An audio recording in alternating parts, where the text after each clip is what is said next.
नमस्कार दोस्तों, मैं ओम प्रकाश आपके हमारे धरोहर स्टूडियो में बहुत बहुत स्वागत करता हूं। आज हम अपनी अगली कड़ी मनुस्मृति की ओर चलते हैं और आज देखते हैं कि मनुस्मृति के भाष्य भूमिका की दूसरे अध्याय में जो कड़ी है, पांचवी कड़ी, प्रक्षेपों के अनुसंधान के मानदंड और उनके प्रमाण, उसके हम आज छठवां आधार जो है अवान्तर विरोध, उसके बारे में जानेंगे। और उसके साथ साथ हम सातवां आधार वेद विरोध, इन दोनों प्रकरणों को आज हम समझने की प्रयास करेंगे। चलो हम आज का यह ज्ञानवर्धक बातें आरंभ करते हैं।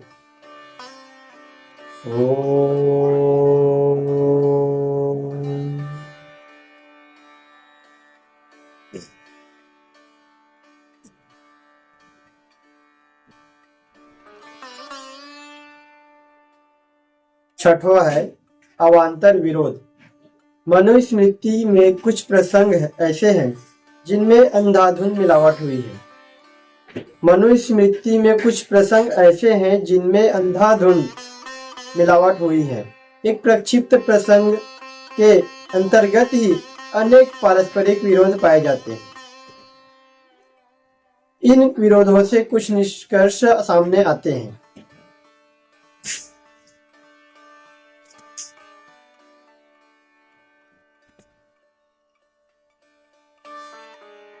पहला निष्कर्ष, विवादास्पद विषयों में ही अधिक प्रक्षेप हुए हैं। इसमें जितने भी प्रक्षेप वाला श्लोक हैं वो सारे श्लोक समाज में कुरीति के रूप में फैला हुआ है। दूसरा, इनमें विरोध किसी एक लेखक की रचना में नहीं हो सकती। दूसरा, इतने विरोध किसी एक लेखक के रचना में नहीं हो सकता। तीसरा है, प्रक्षेप भिन्न भिन्न व्यक्तियों द्वारा किया गया है, अलग अलग व्यक्ति द्वारा किया गया है। और चौथा, भिन्न भिन्न समयों में किए गए हैं। पांचवा निष्कर्ष है कि ऐसे विरोधात्मक वर्णन मनुसदृश महान विद्वान की रचना नहीं हो सकती। छठवां है, अतः वह प्रसंग प्रक्षिप्त और अप्रामाणिक है। एक प्रक्षिप्त प्रसंग में ही परस्पर पाए जाने वाले विरोधों को अवान्तर विरोध कहा गया है। यह आधार एक सहयोगी आधार के रूप में लिया गया है। इनके प्रदर्शन से उपर्युक्त निष्कर्ष स्पष्ट हो जाते हैं और उस प्रसंग की अप्रामाणिकता और प्रक्षिप्तता पुष्ट हो जाती है। जैसे तीसरे अध्याय के 122 से 248 तक श्राद्ध वर्णन का प्रसंग है, जो अंतर्विरोध, प्रसंग विरोध आदि के अप्रामाणिकता को पुष्ट कर देते हैं और ये संकेत देते हैं कि स्वार्थी लोगों ने अपने स्वार्थ पूर्ति के लिए पूर्वापर प्रसंग देखे बिना ही मन चाहे प्रक्षेप करके अपनी मान्यताओं को शास्त्र सम्मत सिद्ध करने के प्रयास किए हैं। इस प्रसंग में कुछ अवान्तर विरोध इस प्रकार से हैं। पहला, कि तीसरे अध्याय के 329वें श्लोक में कहा गया है कि देव कर्म में वेदहीन ब्राह्मण को नहीं जिमाना चाहिए, नहीं भोजन देना चाहिए। और 149 में कह दिया गया कि श्राद्ध दाता देव कर्म में जिमाते समय वेद आदि के पढ़े लिखे की परीक्षा न करें और ब्राह्मण मात्र होना ही पर्याप्त है। तो ये आपस में दोनों श्लोक में एक दूसरे का विरोध है और यह श्लोक भी प्रक्षिप्त है, मनु के मत से अलग है। दूसरी है कि संपूर्ण प्रसंग में मांस भक्षण का विधान है और मांस की भरपूर प्रशंसा भी की है, किंतु 152 श्लोक में मांस विक्रेता ब्राह्मण को जिमाने का निषेध कर दिया तथा जो मांस बेचने वाला है वह ब्राह्मणों को श्राद्ध में भोजन नहीं करा सकता। यदि मांस भक्षण पवित्र और प्रशंसनीय है तो मांस विक्रेताओं को निंद्य क्यों माना गया है? उसके लिए मनाही क्यों है? तीसरा है 191 श्लोक में श्राद्ध कर्म में ब्रह्मचारी को जिमाने का निषेध है और 186, 192, 234 श्लोक में श्राद्ध में जिमाने का विधान है। इतना ही नहीं, इनमें उसे पंक्ति पावन तथा श्राद्ध की पंक्ति को, कतार को पवित्र करने वाला तक माना गया है। चौथा है 196 से 197 श्लोक में शूद्र आदि सभी वर्णों के लिए श्राद्ध करना कहा है और 241 आदि श्लोक में शूद्र के स्पर्श का निषेध है। शूद्र के देखने मात्र से श्राद्ध के पुण्य का नष्ट होना कहा गया है।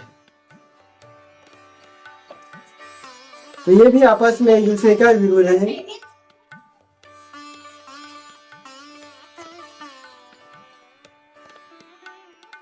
और पांचवा है 167 से लेकर के 173 श्लोक में विभिन्न मांसों से कई माह तक, वर्ष और अनंत काल तक पितरों की तृप्ति मानी है। यदि एक बार के श्राद्ध से इतनी तृप्ति हो जाती है, अनंत काल तक की तृप्ति हो जाती है, तो उनको पुनः पाक्षिक हर पाक्षिक मास श्राद्ध की क्या आवश्यकता रह जाती है? यदि उसको एक बार श्राद्ध करके या मांस से जिमा दिया जाए, खिला दिया जाए, वो तो अनंत वर्षों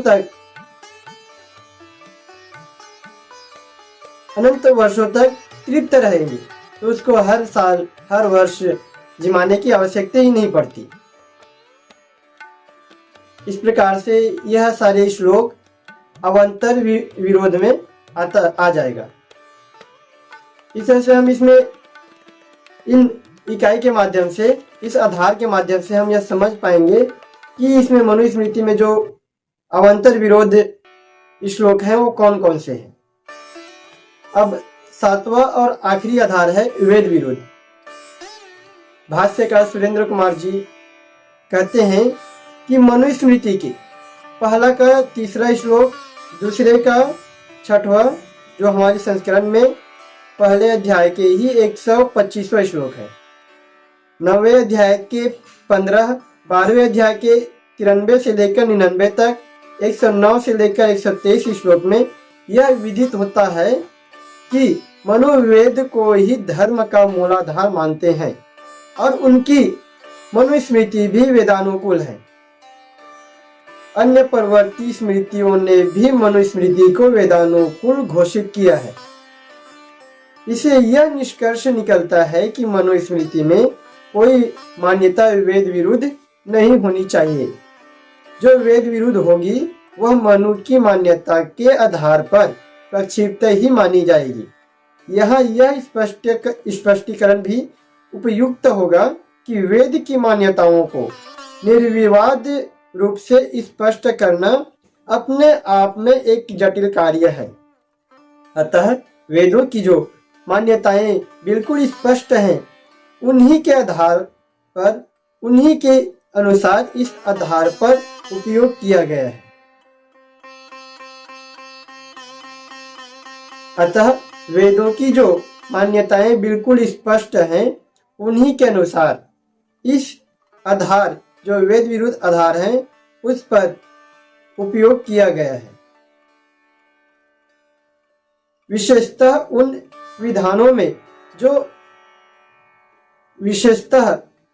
विधानों में तो यह आधार का उपयोग करना अति आवश्यक हो गया है, जिनमें वेदों को उद्धृत करके वर्णन है। कुछ उदाहरण भाष्यकार जी मनुस्मृति से निकाल के यहाँ बता रहे हैं। पहला कि निम्न श्लोकों में स्त्री शूद्रों को वेद मंत्रों के पठन श्रवण का निषेध किया हुआ है। वह श्लोक इस प्रकार है। अमंत्रिका तो कार्येयं स्त्रीणामावृत शेषतः। दूसरे अध्याय का 41वां श्लोक। अर्थ यह है कि स्त्रियों के संस्कार के लिए ये समय कर्म बिना मंत्र के करें।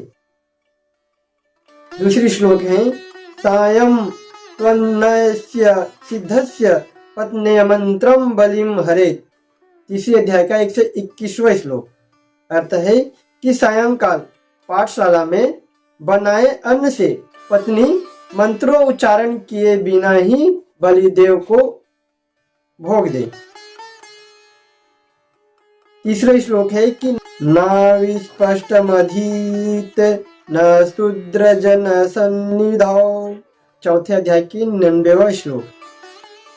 अर्थ है कि वेदों को अस्पष्ट ना पढ़े और शूद्रों के सामने ना पढ़े। इस प्रकार से इन श्लोकों में स्त्री और शूद्रों के लिए आपत्तिजनक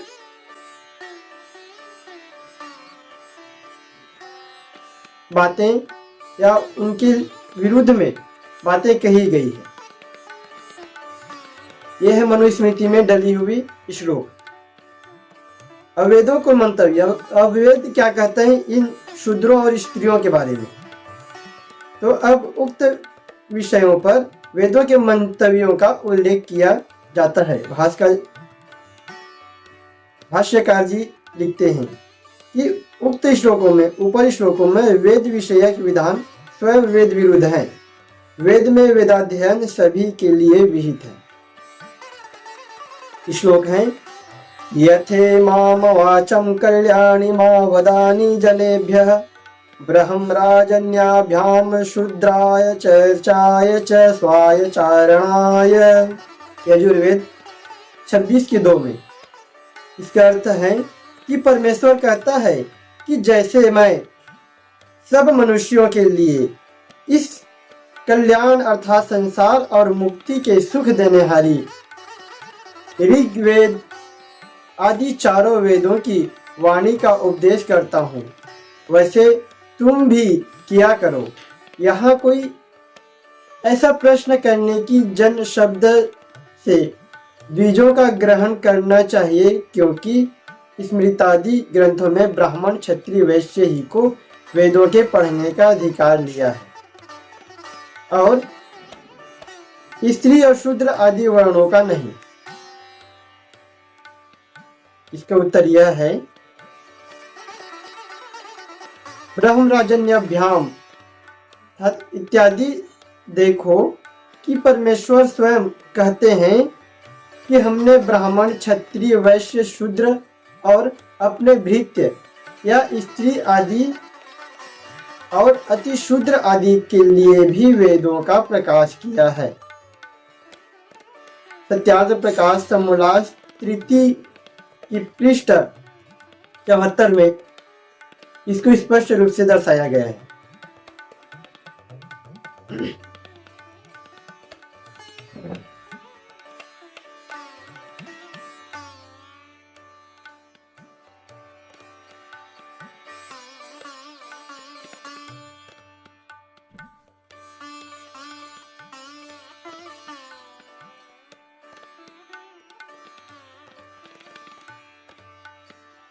सभी व्यक्तियों को वेद पढ़ने का अधिकार होने और यज्ञ आदि वैदिक क्रियाएं करने का अधिकार होने में वेद मंत्र के साथ साथ वेद के अंग निरुक्त शास्त्र का प्रमाण भी इस प्रकार से है। श्लोक है यज्ञया सह पंचजना मम होत्रम जुषध्वयम्। ऋग्वेद 10 के 53:4 में। इस मंत्र में पठित पंचजनाः पद की व्याख्या करते हुए यास्क ऋषि स्पष्ट करते हैं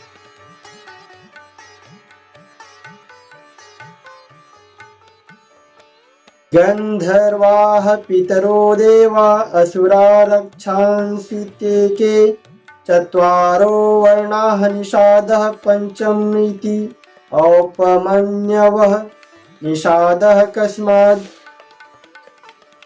निषण्णम् अस्मिन् पापकमिति नैरुक्ताः पंचजनैनया विशा। यह निरुक्त के तीसरे के 8वें श्लोक। अर्थ है कि गंधर्व, पितर, देव, असुर, राक्षस ये 5 वर्गों के व्यक्ति हैं। इन सबको यज्ञ करने का अधिकार है, ऐसा कुछ आचार्य मानते हैं। औपमन्यवत का मत है कि 4 वर्ण ब्राह्मण, क्षत्रिय, वैश्य और शूद्र तथा निषाद पाप कर्म करने वाले इन सबको यज्ञ का अधिकार है। निषाद को निषाद क्यों कहते हैं?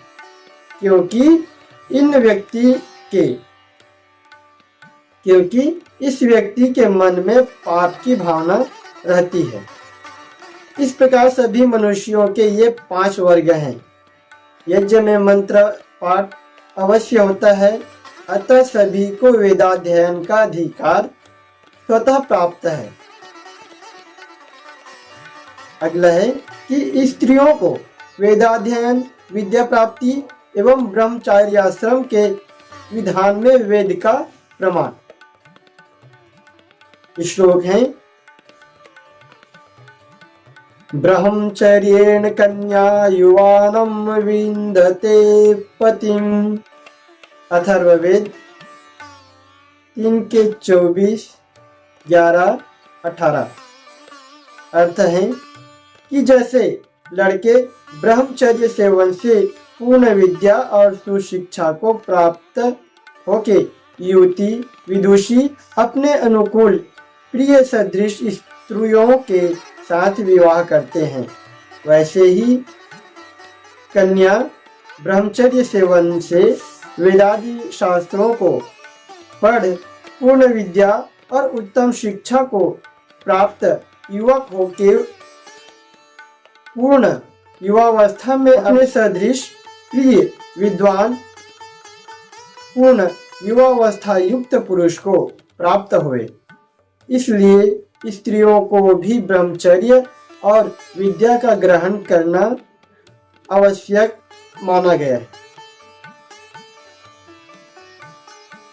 क्या ग्रहण करना चाहिए, यह अथर्ववेद कह रहा है।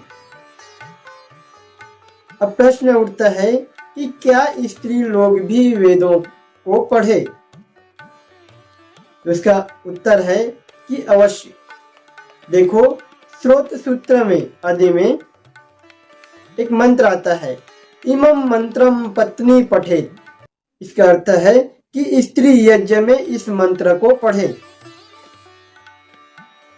जो वेद आदि शास्त्रों को न पढ़ी हुए तो यज्ञ में स्वर सहित मंत्रों का उच्चारण और संस्कृत भाषण कैसे कर सके? भारतवर्ष की स्त्रियों में भूषण रूप गार्गी आदि वेदादि शास्त्रों को पढ़ के पूर्ण विदुषी हुई थी। शतपथ ब्राह्मण में यह स्पष्ट लिखा गया है। मनुस्मृति के 5 अध्याय के 26 से लेकर 42 श्लोकों में वेद का साक्ष्य देकर हिंसा का विधान है। वह साक्ष्य मिथ्या और वेद विरुद्ध है। वेद में तो हिंसा का निषेध है। वेद कहीं पर भी हिंसा करने की अनुमति आज्ञा नहीं देती। वेद का एक मंत्र है, यजमानस्य पशु न पाहि। यजुर्वेद के पहला श्लोक। मित्रस्याहं चक्षुषा सर्वाणि भूतानि समीक्षे। यह यजुर्वेद की 36 का 18वां श्लोक।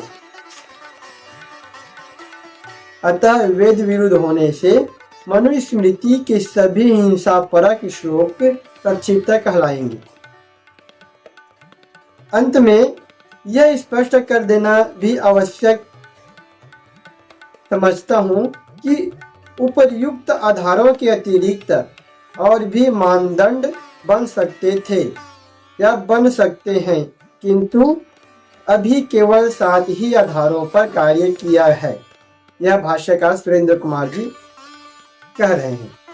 अन्य मानदंडों का निर्माण कुछ का तो इसलिए नहीं किया जा सकता कि वे दोषपूर्ण प्रतीत होते हैं।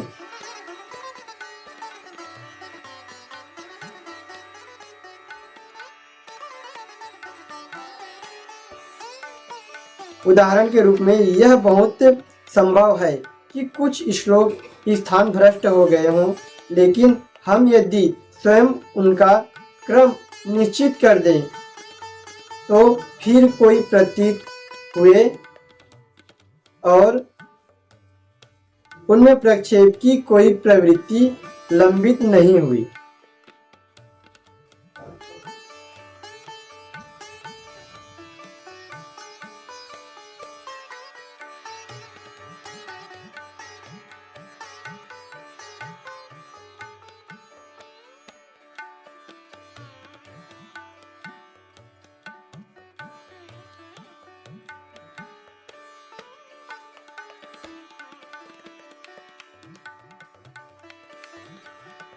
उदाहरण के रूप में यह बहुत संभव है कि कुछ श्लोक स्थान भ्रष्ट हो गए हों, लेकिन हम यदि स्वयं उनका क्रम निश्चित कर दें तो फिर कोई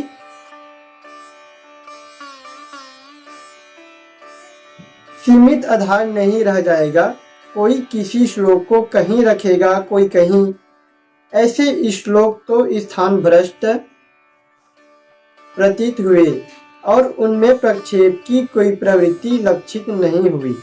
उन्हें उसी स्थान पर रखकर अपनी टिप्पणी दे दी है। इस प्रकार कुछ आधारों का निर्माण करना संभव ही नहीं लगा, जैसे किसी एक पदभाग या पंक्ति के रूप में किए गए प्रक्षेपों को निकालना। इसी प्रकार मौलिक बचे श्लोकों में भी कुछ रचनाएं इस प्रकार की हैं जो निर्धारित आधारों की सीमा में नहीं आती, किंतु वे इतनी साधारण बातें हैं कि उन्हें मनुसदृश महर्षि की रचना कहने में संदेह होता है। इतना कार्य करने के बाद भी इस विषय में कार्य शेष रह जाता है। फिर भी अब जैसा संभव हो सका मनुस्मृति के गंदले और विकृत को दूर करने का भरसक प्रयत्न किया गया है और इनमें कोई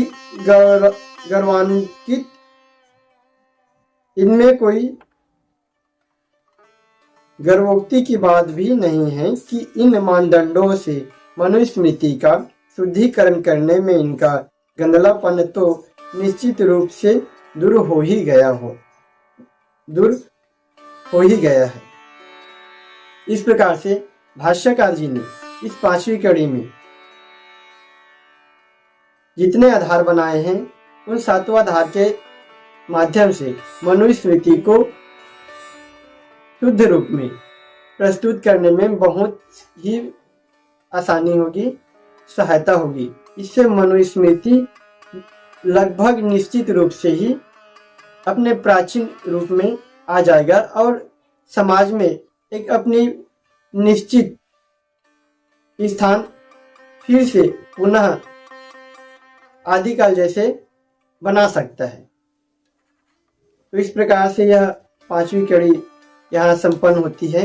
अब 6वीं कड़ी जो है इसमें जानेंगे कि प्रक्षेपों से हानियां एवं भ्रांतियां।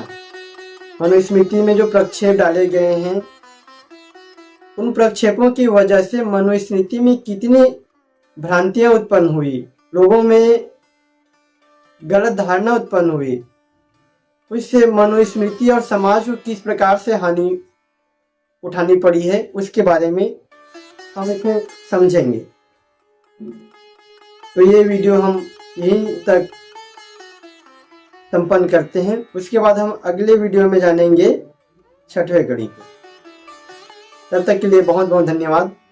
नए होंगे तो हमारे इस चैनल को सब्सक्राइब जरूर कीजिएगा, और पुराने दोस्त और नए दोस्त सभी इन वीडियो को अधिक से अधिक शेयर करना, और अच्छा लगे तो लाइक जरूर करना, ताकि हमें हमारे मनोबल आगे बढ़ सके। हम अपने पूर्वजों की, अपने समाज की, अपने सनातन धर्म की इस परंपरा को, इस धर्म ग्रंथ को आगे ला सकें, और उनको अवास्तविक रूप में हम समाज के सम्मुख प्रस्तुत कर सकें।